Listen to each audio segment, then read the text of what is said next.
बिस्मिल्लाहिर्रहमानिर्रहीम। अस्सलाम वालेकुम dear students. Umar Farooq from the scholar school and college Qaidabad. हमने चैप्टर नंबर 5 फिज़िक्स का शुरू किया हुआ था जो कि ख़त्म हो चुका है। अब हम उसकी एक्सरसाइज शुरू करने लगे हैं। तो पहले उसकी मैं MCQs कर लेते हैं। फर्स्ट MCQs है जिसकी रीडिंग कर लेते हैं कि earth gravitational force of attraction vanishes at, यानी कि ज़मीन की कशिश की फ़ोर्स किस पॉइंट पे जाके ख़त्म हो जाती है। इसके 4 ऑप्शन हैं, ऑप्शन पढ़ लेते हैं। पहला ऑप्शन है 6400 किलोमीटर पर, या बी ऑप्शन है इन्फिनिटी पर, या सी ऑप्शन है 42,300 किलोमीटर पर, या डी ऑप्शन है 1000 किलोमीटर पर।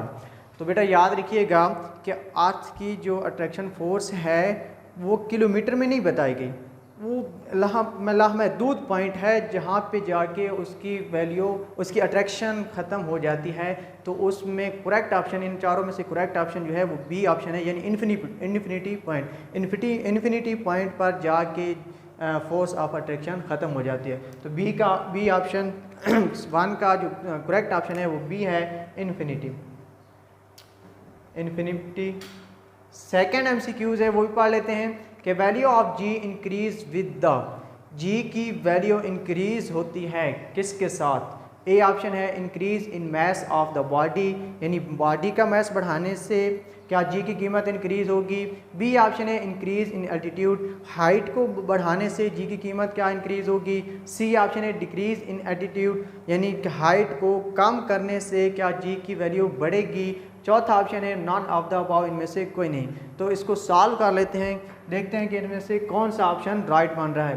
तो हमने फार्मूला पढ़ा हुआ है G is equal to capital G ME over R का स्क्वायर।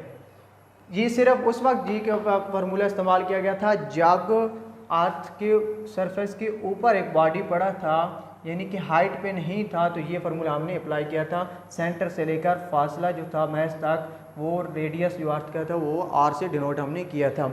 अब वो कह रहा है कि जी की कीमत एल्टीट्यूड पर जाने से इंक्रीज होगी किसके साथ, मतलब।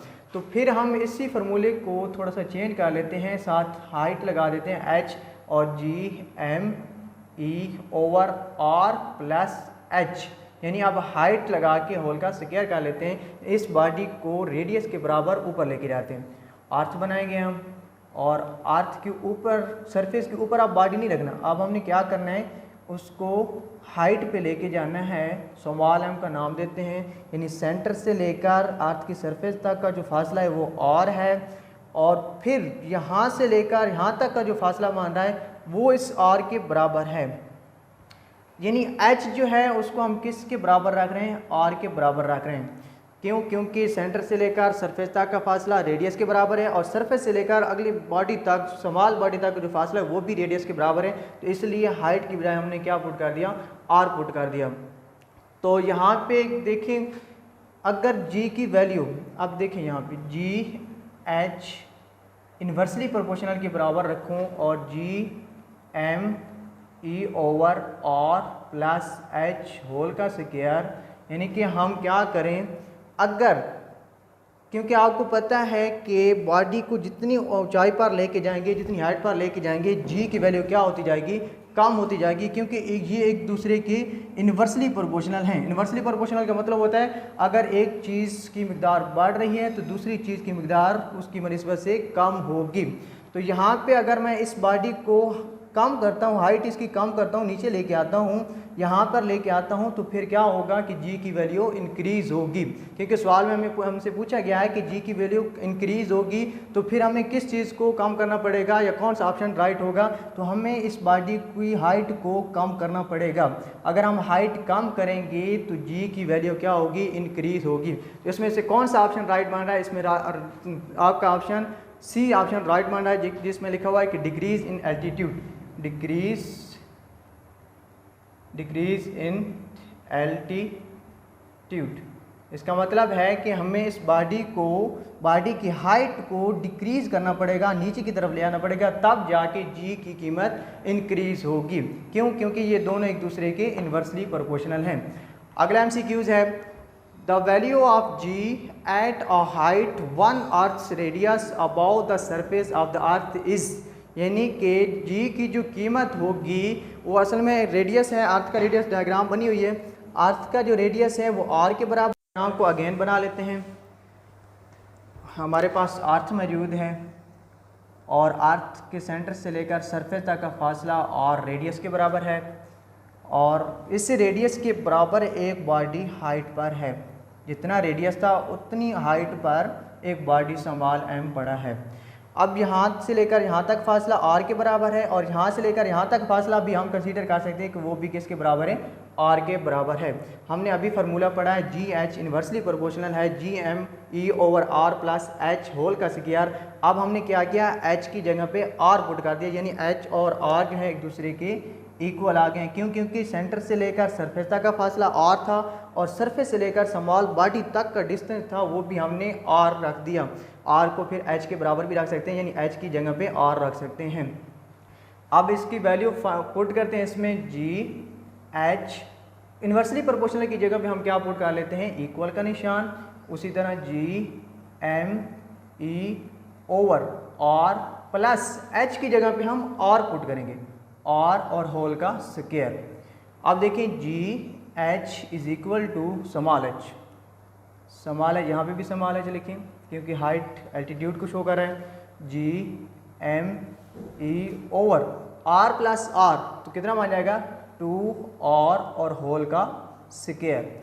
इसी तरह GH is equal to GME/, अब देखें यहाँ पे ये स्क्वायर ब्रैकेट के बाहर है, ये जब ब्रैकेट को हम ख़त्म करेंगे तो दोनों की पावर अलग-अलग आ जाएगी, 2 की पावर 2 और r की पावर भी 2 आ जाएगी। तो इसको जब आगे हल करेंगे तो ये बन जाएगा GH is equal to capital GME/4r का स्क्वायर।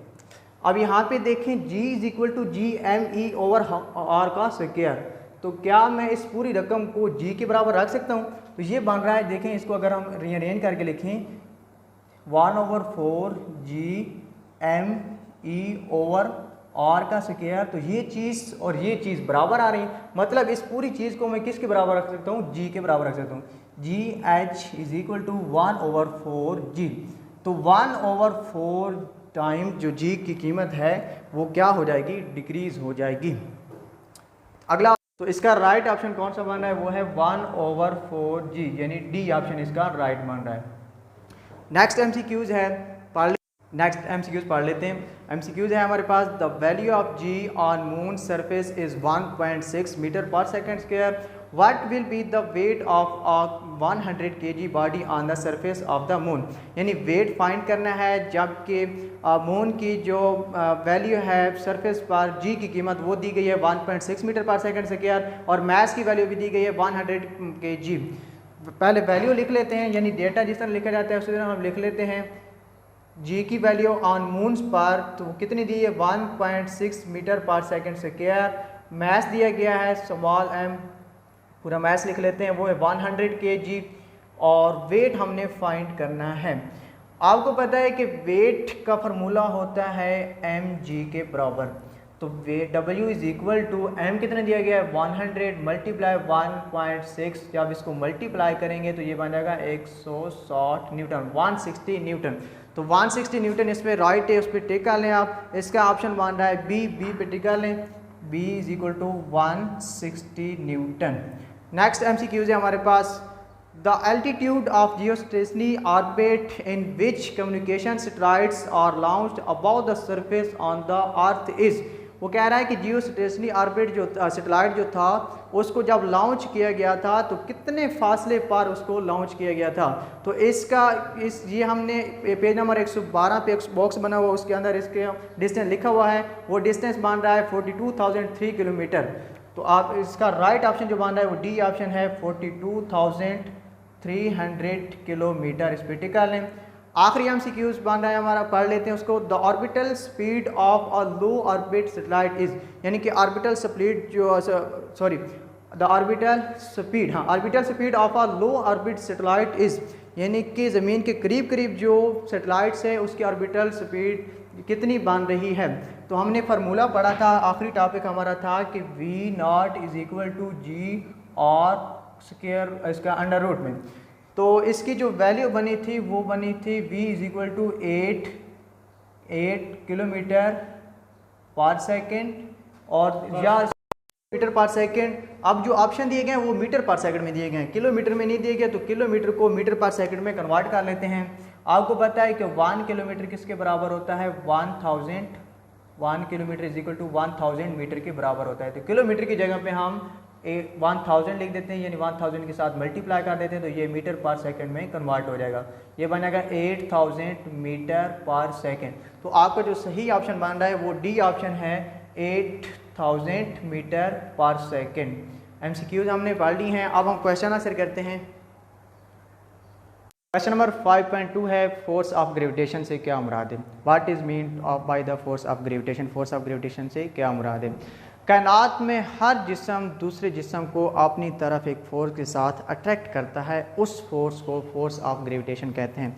कैसे, मतलब दो बॉडी हैं, आपने इस टॉपिक के शुरू में पढ़ा था कि दो बॉडी हैं, एक बॉडी को हमने M1 का नाम दिया हुआ है और दूसरा बॉडी चाहे उसको बड़ा कर दें छोटा कर दें कोई फ़र्क नहीं पड़ता, इसको हमने M2 का नाम दिया है। ये बॉडी इस बॉडी को अपनी तरफ अट्रैक्ट कर रहा है एक फोर्स के साथ, अगर हम उस फोर्स को F1 का नाम दें, और ये बॉडी भी इस बॉडी को अपनी तरफ अट्रैक्ट कर रहा है इस एक फोर्स के साथ, इसकी फोर्स को हम F2 का नाम देते हैं। यानी ये दोनों बॉडी जो है एक दूसरे को अपनी तरफ अट्रैक्ट कर रहे हैं, इनका मैग्नीट्यूड सेम है बट अपोजिट डायरेक्शन। देखें फोर्स की डायरेक्शन, ये इसको इस तरफ से अट्रैक्ट कर रहा है और ये बॉडी उसको इस तरफ से अट्रैक्ट कर रहा है, अपनी तरफ खींच रहा है। दोनों की डायरेक्शन क्या है, अपोजिट डायरेक्शन है, बट मैग्नीट्यूड मतलब कि कशिश करने की जो ताकत है, दोनों को एक दूसरे को अट्रैक्ट करने की ताकत वो सेम है।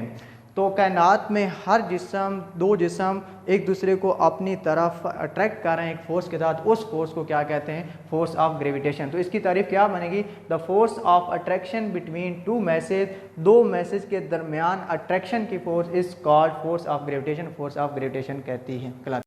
What is a field force, पहले पढ़ लेते हैं आंसर इसका। The force experienced by a mass, एक फोर्स जो कि एक मैस पर महसूस की जा रही है, when it is in gravitational field, जो कि ग्रेविटेशनल फील्ड के अंदर है, इज़ कॉल्ड फील्ड फोर्स।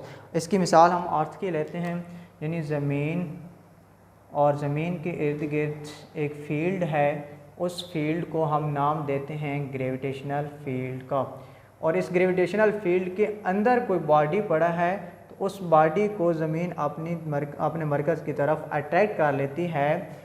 अब जो इस बॉडी पर ज़मीन के अट्रैक्शन की फ़ोर्स महसूस हो रही है, लग रही है इस फील्ड के अंदर, उस फोर्स को क्या कहते हैं, फील्ड फोर्स कहते हैं।